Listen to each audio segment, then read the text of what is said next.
Every human being has the desire to be recognized, to be acknowledged, and to have a standing of respect, of honor, of appreciation in the sight of others. This is a perfectly normal tendency.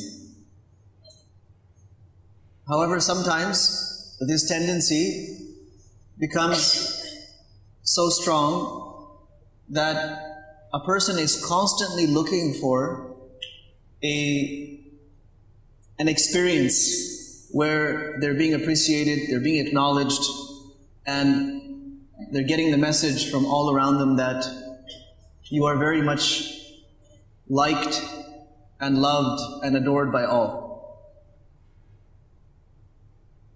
On one side, it's a need to be loved and appreciated. On the other side, if this goes out of proportion and a person is not getting it, that appreciation all the time, then it takes them towards being very, very down, depressed, angry, irritable.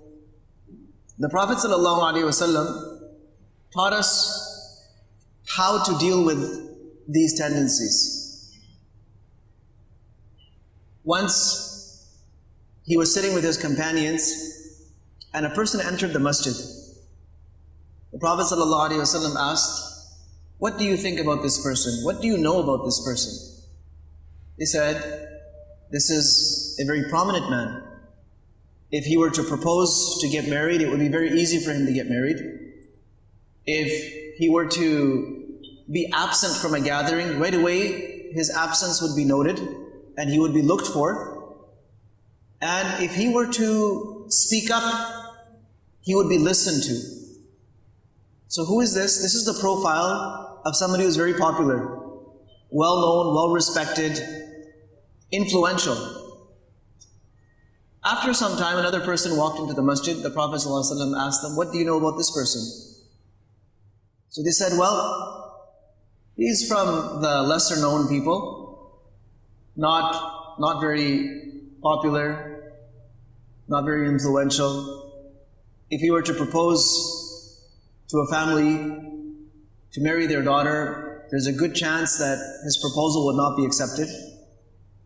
If he were to be missing from a gathering, probably wouldn't be noticed that he's not even there. And if he were to speak up, mention his opinion, or state something, no one would really pay much attention to him." The Prophet ﷺ told them that هَذَا خَيْرٌ مِّن مِلْءِ الْأَرْضِ مِنَ الْأَوَّلِ. This second person, who is not prominent, not popular, no one really knows him, no one would really listen to him, this person by himself is better than the whole world filled with the first type of person. Who was the first type of person? The popular one, the one who was well-known, well-respected, and so on and so forth. Why is that? Not because one was popular, so he fell from the sight of Allah subhanahu wa ta'ala, and the other one was not known, so he all of a sudden became important. No. Because this person, who no one knows, is sincere, and they are loyal to their purpose, loyal to their Creator, loyal to their responsibilities, to their duties, even though no one knows about them, but they're continuously doing the right thing. The other one is relying on their popularity and their influence to get what they want in life. But if you were to look at them just as an individual, away from all of those things, you would find that you're dealing with someone of much less character, a lesser level of integrity, a lesser level of sincerity, a lesser level of devotion, dedication. The person who is known and appreciated, acknowledged by all, might just be doing whatever they're doing because people are noticing.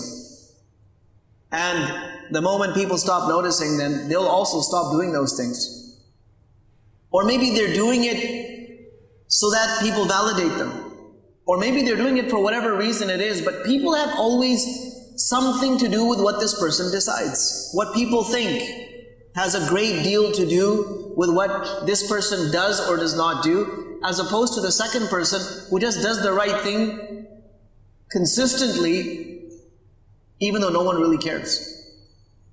And the Prophet ﷺ demonstrated to us that sometimes people will not acknowledge you, they will not appreciate you, rather they'll do the opposite. They will oppose you, they'll even hurt you, they'll attack you from all sides, even though you haven't done anything wrong. You haven't done anything wrong to a person, and you haven't done anything wrong in front of Allah subhanahu wa ta'ala, but people are still not in favor of you. What happened when the Prophet ﷺ went to Ta'if to convey his message? It wasn't his message, it was the message of Allah subhanahu wa ta'ala. He met with the tribal leaders and they all rejected him. They made fun of him. They even insulted his intelligence. They made fun of the fact that he said he was a prophet. And they sent the street children after him to... Can you imagine the Prophet of Allah, the noblest human being not just insulted, but being hurt, being injured at the hand of children, who whirled their stones at him and beat him with sticks, and that's how they chased him out of their city. With his body bruised and battered and bleeding, and his shoes stuck to his feet because of the blood flowing from his body. And the whole time all he's doing is wiping the blood, does not want the blood to touch the ground, because the moment the blood of a prophet drips and touches the ground, nothing can prevent the punishment of Allah subhanahu wa ta'ala. So there he is trying to wipe the blood so it doesn't drip off of him, and he's saying, oh Allah, forgive these people, they don't know. At that time he was the most unpopular person in that city. In fact, he was openly rejected and mistreated. But did that affect his status in the sight of Allah? And did that affect his status in this dunya? Absolutely not. And there are many occasions like this in his life where he was doing the exact thing that Allah subhanahu wa ta'ala wanted him to, but it was met with rejection. One Sahabi, Munib al-Azdi radiyallahu anhu, says that I saw the Prophet ﷺ before I accepted Islam. He was going and telling people, Ya ayyuhan nas qulu la ilaha illallah tuflihu. Oh, people, say la ilaha illallah and you will be successful. In other words, accept this faith.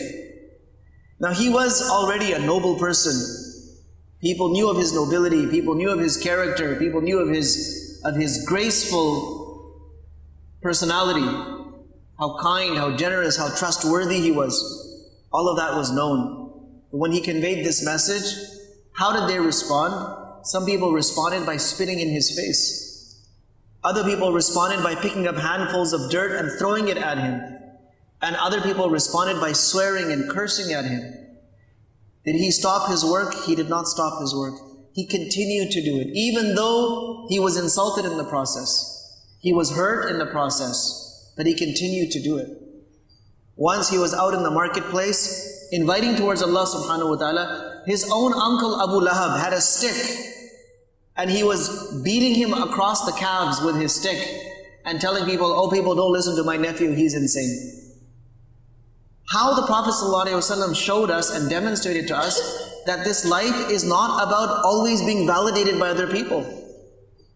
It's not always about being appreciated or liked by other people. And today the word like is a very specific term. We use likes to measure our popularity. We use likes to measure our validity, our importance, even though likes are not a measure of any of that. Sometimes things go viral on social media and they get hundreds of thousands of likes, even though there's nothing in that to actually like. And there's nothing about that would actually make the person who posted it any more important than they already are. So when we get used to this, then when we're getting those likes all the time, the pat on the back, the smile in the face, the appreciation being put on the pedestal, we're happy, and the moment it doesn't happen, we fall. And sometimes we fall into the depths of sadness and depression and loneliness and all kinds of things because we're not getting that stimulus of likes. So Islam taught us, the Prophet ﷺ taught us that it's not about the likes. It's about the work that we do.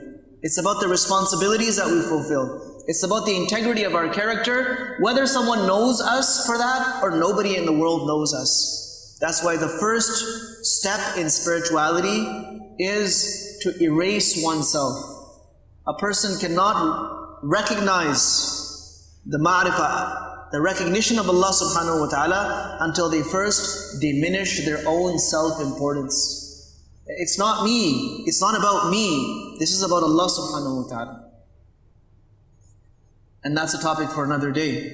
But may Allah subhanahu wa ta'ala enable us to always be doing the right thing and not always be looking for appreciation from makhluk. Our appreciation will come from the Khaliq, from Allah subhanahu wa ta'ala. Whenever it comes, it will come in the best way possible. And Allah subhanahu wa ta'ala will give us what no makhluk could ever give us. May Allah subhanahu wa ta'ala give us the understanding. Wa sallallahu wa sallam wa baraka ala nabiyyina Muhammad wa ala alihi wa ashabihi.